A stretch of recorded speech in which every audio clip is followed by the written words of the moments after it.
First up this morning, some of the country's biggest authors will be coming to Milwaukee this weekend, not just to show off their work, but also to thank their readers, which I think is so cool that they're doing that. I just lost my microphone again. That's all right. Like Sorry, Sylvia guys. Day, I'll read for you. Not only is she a New York Times best-selling author, she's a best-selling author in 21 countries, and her Crossfire series alone has sold over 13 million copies. Her new book is Afterburn, Aftershock. Then there's Eloisa James. She's also a New York Times best-selling author. She writes historical romances, even though she's a Shakespeare professor. Her new book is called 3 Weeks with Lady X. And Nancy Nagel writes love stories and has a soft spot for small towns and suspense. I like that. She also has a career in the financial industry, but is happy to bring just a little relaxation and balance to others' busy lives through her writing.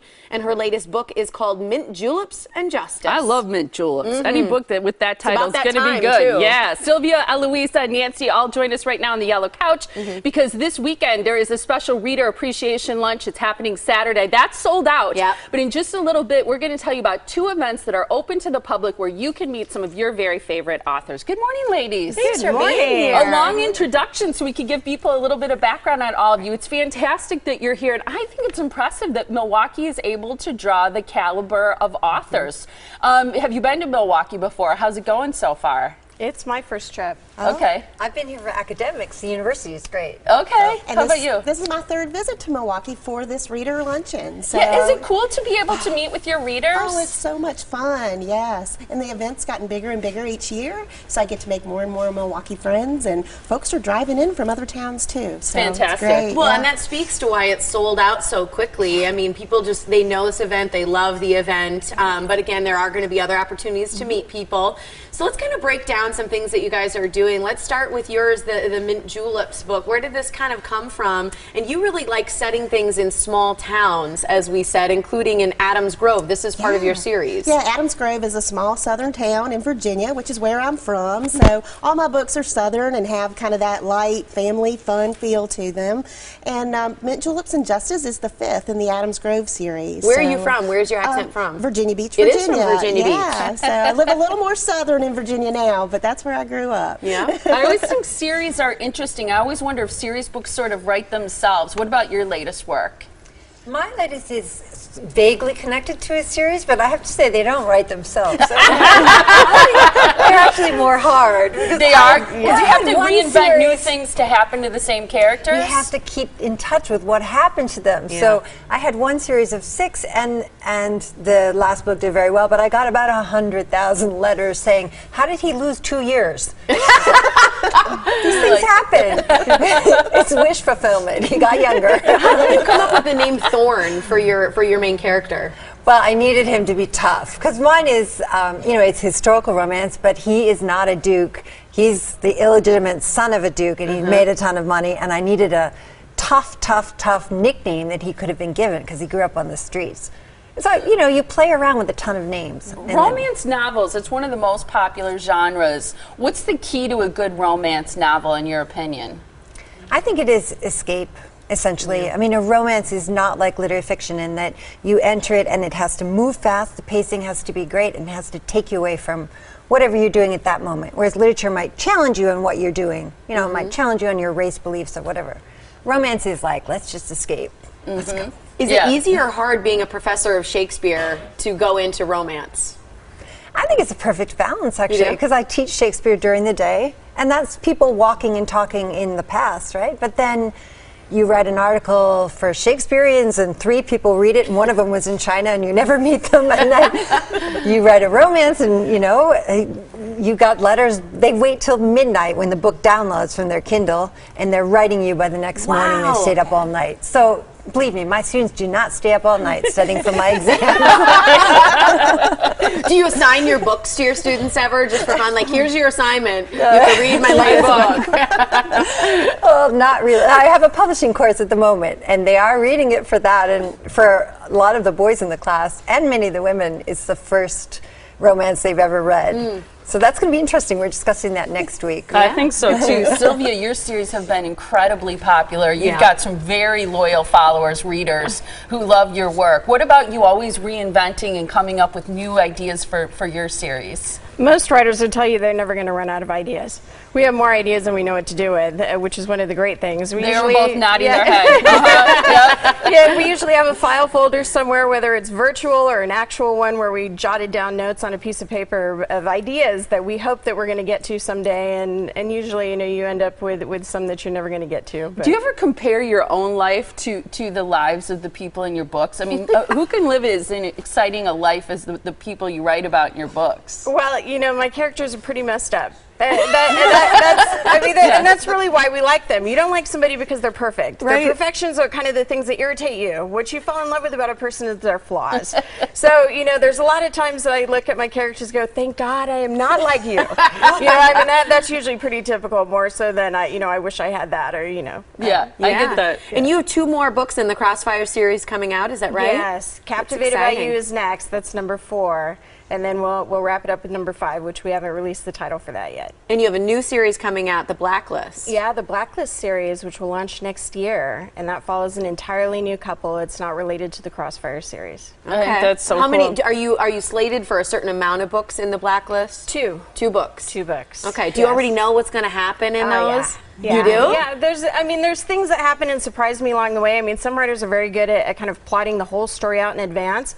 I really have just kind of a genesis of an idea, and as I write it, the characters surprise me all the time. There's multiple occasions in the middle of a story where I'm like, what are you doing? You're not supposed to be doing that. And they do it, and it's a surprise for me. It makes it an adventure. It's like fighting with your characters. Yeah, and do readers press you ever to know what's going to happen, to kind of look to the future and give you the scoop? Oh, there's tons of questions. Facebook, Twitter, my website, what happened to so-and-so? What's going to happen next? And I have a no spoiler rule. If you haven't read about it in a previous book, I'm not going to talk about it. I love that. What about that movie? Somebody's going to remember, I wish Ryan J was in here, but have you all seen the movie where the fanatic fan of a writer gets him after an accident? Misery? Misery! Misery! Yeah. Do you all think about that? Like, you're going to have some fanatical fan who takes you into their home and makes you write the book the way that you want it. You can't kill off a character. Are you ever fearful that your fans will get a little misery on you? I'm usually more hopeful that he's really handsome and he has to make it mysterious instead of misery. Right, I love that. And Nancy, I love the mint juleps and justice, sweet tea and secrets, wedding cake and big mistakes, pecan pie and deadly lies. What I think is fascinating is I feel like so many books these days, and maybe you would agree with it, involve recipes, food, cakes. My daughter's reading one right now for a book club that involves cake, and cake recipes is part of it. What do you guys think about that? The connection between food and drinks and books. Well, I'm a Southern girl, so you can't get away from food. I mean, it's just part of what we do. If you come over, we're going to feed you, and we're going to share our best recipes only with our best friends, and they're more like kinfolk once they get a recipe. So it was a real natural fit for me. And I think, it's a good thing that people can attach to. When you talk about your grandma's pecan pie, somebody else is going to talk about their grandma's recipe too, and tickling those memories is so special. Pecan pie. Pecan pie. So precious. God bless your heart, right? Bless your heart. I think that's an insult. It is, though. It's usually bless her heart. Bless her heart. It's your way of saying, like, you Said sugar after it doesn't matter.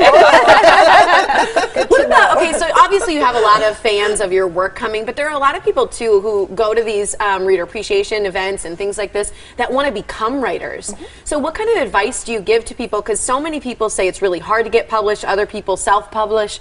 What is kind of the route that people who have a story brewing in their brain should take? Is there advice that you can offer?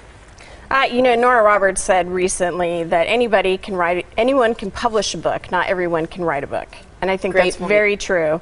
So the rush to publication, I advise people to slow down. Really, I think you should write 3 novels before you even think about publication. 1, because you need to learn how long it's going to take you to finish a book. You need to learn if you can finish a book. The majority of people who say, I'm going to write a book one day, will never finish it. It's extremely difficult to get to the end of a book. It's even more difficult to get to the end of the second book. We call that the sophomore slump. It's going to take until you finish the 3rd book before you realize, I can do this. I've done it 3 times now. I know how long it takes me to write a book. I know what my strengths are. I know what my weaknesses are. And then once you know who you are as a writer, then you can start thinking about publication. Do you guys agree with her? I do. I go back to Nora again, who's a source of excellent advice. She said you can edit a page that has words on it, but you cannot edit a blank page. And I think one of the things beginner writers do is think it has to be perfect. So I agree with everything Sylvia said. I would also add that because you're going to write 3 books first, you can just relax. Just say, okay, this isn't that great.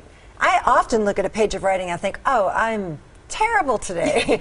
Awful. But I write, you know, say if it's a good day, 20 pages and cut 10 first thing the next morning. And I think people don't realize that. Think, well, I put it on the page, that's my heart on the page.